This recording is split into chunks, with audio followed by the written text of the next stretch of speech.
Devaji, could you just speak a little bit about, the emotions, they pull you in so differently? It seems like the thoughts, I know you talk about it sometimes. Yes, it's very appropriate right now. Yeah. Today has been this huge emotional surge, yes. Yes, it's like the thing of it is that most everyone in this room has developed a pretty strong mastery over thought. It is emotion. Emotion is the final piece. Because they are always so familiar and they bring up such a sense of intensity.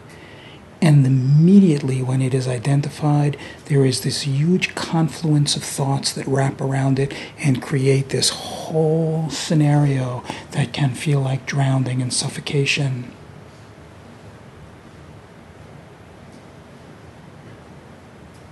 You know what vasanas are? You know what this word vasana means? There are particular habits that cause the resurgence of the ego, things that the mind would call vulnerable, that recycle, and they involve all the senses. They all work in conjunction with one another. And the possibility of the arising of these vasanas, they arise like everything with the possibility to free itself, to free identification. And the glue is the emotion. So what happens is something arises, usually first in what is perceived as the external, and immediately there is emotional response, and then there is this whole thing. But one needs to get to a place where they are quiet enough, still enough, to be able to witness the entire process. Once one is locked inside the contraction of the emotion, it is virtually impossible. When that is the case, which is the way it works in the beginning, you allow the burning to do its work. Trying to get away from it just feeds it. You just let it be. Let it burn. When that happens at a certain point, the fear of what is happening dies away. Then it is possible to see the emotion for what it is. There comes a time where there are no longer emotions, they're done. Because they're all created by thought. There are energies. Some energies are uncomfortable. But instead of depression or terror, it is like a headache. It is just energy, neutral in itself, just great intensity. And inherent in the intensity is a conditioned resistance, which is really what creates the intensity. And when that is allowed to be, the resistance will dissolve. Not when you want it to resolve, but just when you are with it, without any plan. And once the resistance falls away, something that has been carried, that the whole dreamscape was around getting away from and not going there, there is this core fundamental piece that is released. It is just energy released, locked under this barrier called an ego, that constantly brings this gravitational pull of connection back into this finite point, which the mind then defines as me.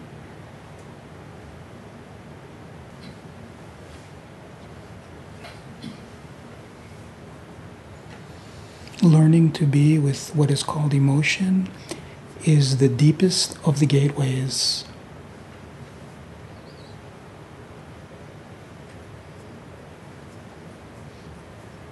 Everyone thinks emotion is so personal, but everyone knows what anger is, everyone knows what fear is, Everyone knows what anxiety is.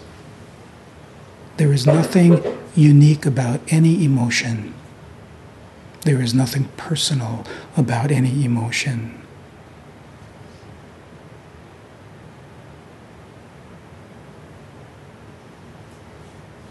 They are a confluence of phenomenal events that create an illusion.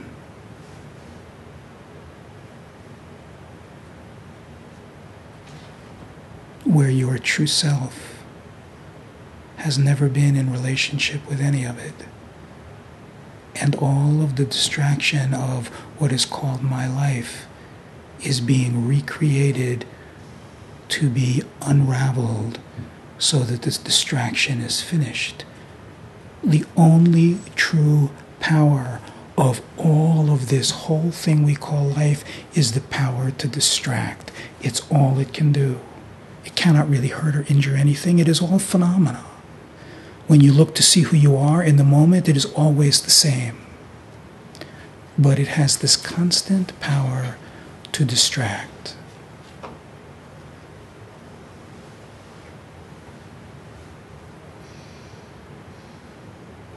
Distract from what? Distract from this moment.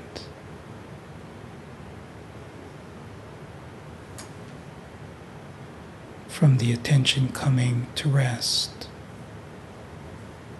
in this moment. Coming to rest in your existence. What is here? What is here is not in motion. It is here. It is always here. Motion appears within it.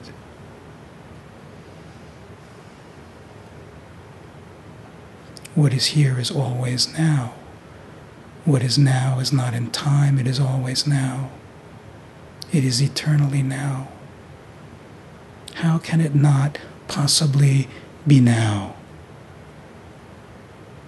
And then there is this constant distraction built on contraction of awareness into this reference point defined as me.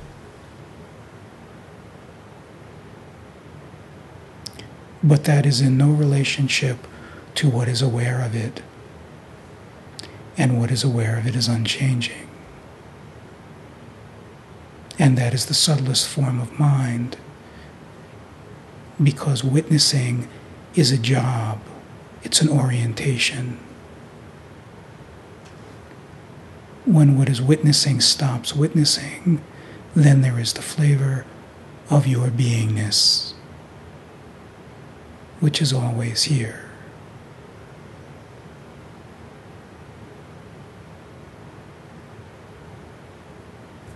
So there is the distraction, and there is what is aware of this distraction. And then there is this awareness falling into itself. And what is so clear is through all of the oscillations, it's all regurgitation of the same old thing. Nothing new ever happens, it just wears new clothing.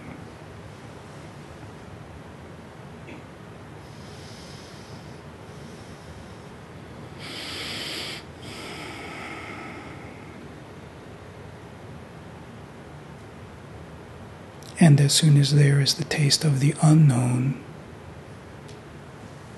it is all freed. So simple. As soon as there is the taste of the unknown, it is all freed.